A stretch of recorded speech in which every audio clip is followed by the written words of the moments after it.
ಈಗ ನಿಮ್ಮ ಮನೆ ನಾನು ಇಲ್ಲಿ ಕುಂತ್ಕೊಂಡು ಹೇಳಿದ್ದೇನೆ, ಹೌದಲ್ವ?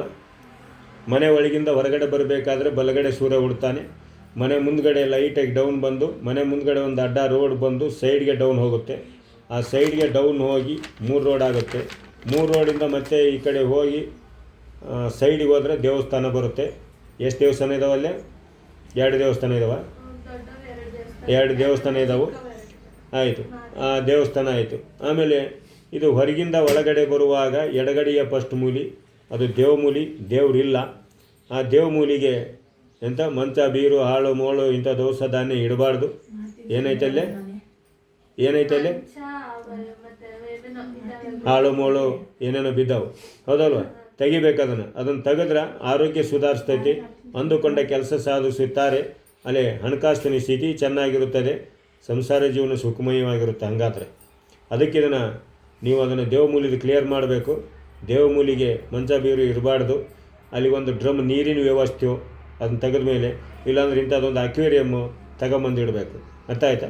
ಆಮೇಲೆ ಕಟ್ಲೆ ಮನೆಗೆ ಭದ್ರತೆಯೇ ಕಳ್ಕೊಂಡಿದೆ. ಹಾಗಾದರೆ ಅಲ್ಲಿ ಯಾರು ಸತ್ತಿದ್ದು? ನಿಮ್ಮತ್ತೆ. ಅವರು ಸತ್ತ ಮೇಲೆ ಅದನ್ನು ತೆಗೆದಾದ್ಮೇಲೆ ಕಟ್ಟೆ ಇಲ್ವಾ? ಕಟ್ಟಬೇಕು. ಮನೆಗೆ ರಾವು ಆದರೆ ದನ ಕರಕ್ಕೂ ಒಳ್ಳೆಯದಲ್ಲ, ನಿಮಗೂ ಒಳ್ಳೆಯದಲ್ಲ. ಅರ್ಥ ಆಗುತ್ತಾ?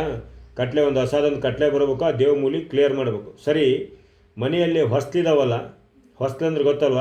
ಮರದ್ದು ಅಲ್ಲ ಅಡ್ಪಟ್ಟಿ ಬರುತ್ತಲ್ಲ ಕೆಳಗಡೆ, ಅಂಥ ಹೊಸ್ತಿರೋ ಬಾಗಿಲುಗಳು 1, 3, 5 ನಿಧಾನ ಕೌಂಟ್ ಮಾಡು. ದೇವ್ರ ಮನೆ, ಬಚ್ಚಲ ಮನೆ, ರೂಮು ಗೀಮು ಹಾಲು ಗೀಲು ಎಲ್ಲ ಸೇರಿ ಹೊಸ್ತಿರೋವು 3 ಇರಬೇಕು ನೋಡು. 3 ಇರಬೇಕು. ಎಷ್ಟಿದಾವ? ಸ್ವಾಮಿಯರು ಹೇಳಿದ್ರಂತೆ ಕೇಳ್ಬಿಡು ಮತ್ತೆ, ಹೌದಲ್ವಾ? ನೋಡಿಲ್ಲ, ಮೊದಲೇ ಬರೆದಿಟ್ಟಿದ್ದೇನೆ 3 ಅಂತ ಕಾಣಿಸುತ್ತಾ? ಹೌದಲ್ವಾ? 3 ಅಂತ ಬರ್ದಾನಲ್ವ ಇಲ್ಲಿ? ಹೌದು. ಹೊಸ್ತಿರು ಬಾಗಿಲುಗಳು 3. ಆದಾಯ ಬರುತ್ತೆ, ಎಲ್ಲಿಗೆ ಹೋಗುತ್ತೋ ಗೊತ್ತಿಲ್ಲ. ಆದಾಯ ಬರುತ್ತೆ, ಎಲ್ಲಿ ಹೋಗುತ್ತೋ ಗೊತ್ತಿಲ್ಲ.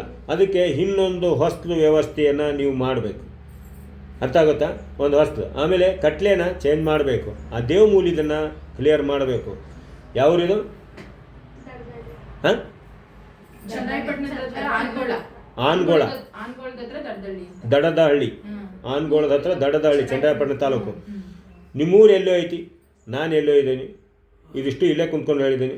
ಅದನ್ನು ನೀವು ಸರಿ ಮಾಡಿ, ನೀವು ಸರಿ ಹೋದರೆ ನಾನು ಸರಿ ಹೋದಂಗೆ. ಈಗ ನಾನೊಂದು ಯಂತ್ರ ಕೊಟ್ಟರೆ ನನಗೆ ದುಡ್ಡು ಬರುತ್ತಲ್ವಾ? ಇಲ್ಲ. ನನ್ನ ಯಂತ್ರ ತೊಗೊಂಡೋಗ್ಬಿಟ್ಟು ಕಟ್ಟಿದ ತಕ್ಷಣ ವಾಸ್ತು ಸರಿ ಹೋಗುತ್ತಾ? ಇಲ್ವಲ್ಲ. ಹಾಗಿದ್ರೆ ತೊಗೊಂಡೋಗಿ. ಸುಳ್ಳೋದೆಲ್ಲ. ನೀವು ನಿಮ್ಮ ಮನೆಯಲ್ಲಿ ವಾಸ್ತು ಸರಿ ಮಾಡಿ, ನಿಮ್ಮ ದೇವ್ರದ್ದೊಂದು ಕಟ್ಲೆ ಕಟ್ಟ್ರಿ. ಆ ವಾಸ್ತು ಅಲ್ಲಿ ಏನು ಹೇಳಿ ನೀವು ಒಂದೂ ಬಿಡಬಾರ್ದು, ಅದನ್ನು ಸರಿ ಮಾಡಿ. ಅಲ್ಲಿಂದ 6 ತಿಂಗಳು ಬಿಡಿ, ನಿಮಗೆ ಗೊತ್ತಾಗುತ್ತೆ ಹೇಗೆ ಅಭಿವೃದ್ಧಿ ಬರುತ್ತೆ ಅಂತ. ಹೌದಲ್ವ? ಇದನ್ನು ನೀವು ಮಾಡಿ. ಮನೆ ನೋಡೋಕೆ ಸುಂದರವಾಗಿದ್ರಲ್ಲ, ಮನೆ ಒಳಗಿನ ಬದುಕು ಸುಂದರವಾಗಿರ್ಬೇಕು. ಅದನ್ನು ಮಾಡಿರಿ.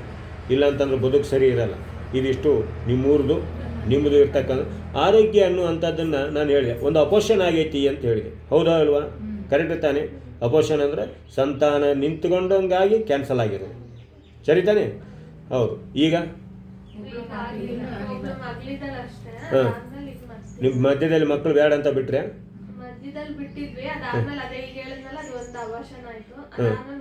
ಸಂತಾನ ನಿಂತ್ಕೊಂತ ಇಲ್ಲ. ಈಗ ಅದಾಗಿ ಎಷ್ಟು ವರ್ಷ ಆಯಿತು? ಏನೂ ಆಗಲ್ಲ, ಸಂತಾನ ಆಗುತ್ತೆ, ತಲೆ ಕೆಡಿಸ್ಕೋಬೇಕಾಗಿಲ್ಲ.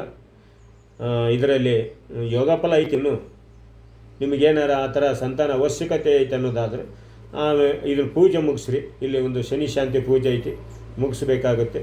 ಇದನ್ನು ಮುಗಿಸಿದ ನಂತರ ನನಗೆ ಒಂದು ಆಶ್ಲೇಷ ಪೂಜೆ ಹೇಳಿದ್ದೀನಿ, ಅದನ್ನು ಮುಗಿಸ್ಬೇಕು. ಅವ್ರು ಮುಗಿಸಿದ ಮೇಲೆ ಒಂದು ಬೆಳ್ಳಿ ತಾತಿಕಾಯಿ ತಂದುಕೊಡ್ರಿ. 2 ಇಂಚ್ ಉದ್ದ ಇರಬೇಕು, ಇಷ್ಟು ದಪ್ಪ ಇರಬೇಕು. ಅದು ಪೆಣ್ಣಿನ ಮುಚ್ಚಳ ಇರುತ್ತಲ್ಲ, ಇಷ್ಟು ದಪ್ಪ ಇರಬೇಕು, 2 ಇಂಚ್ ಉದ್ದ ಇರಬೇಕು. ಬೆಳ್ಳಿ ತಾತಿಕಾಯಿ ತಂದುಕೊಡ್ರಿ ನನಗೆ. ಅರ್ಥ ಆಯ್ತಾ? ನಿಮಗೆ ಗೊತ್ತಾಗಲಿ ನಿಮ್ಮೂರೆಲ್ಲೋ ಐತಿ, ನಾನೆಲ್ಲೋ ಇದ್ದೇನೆ.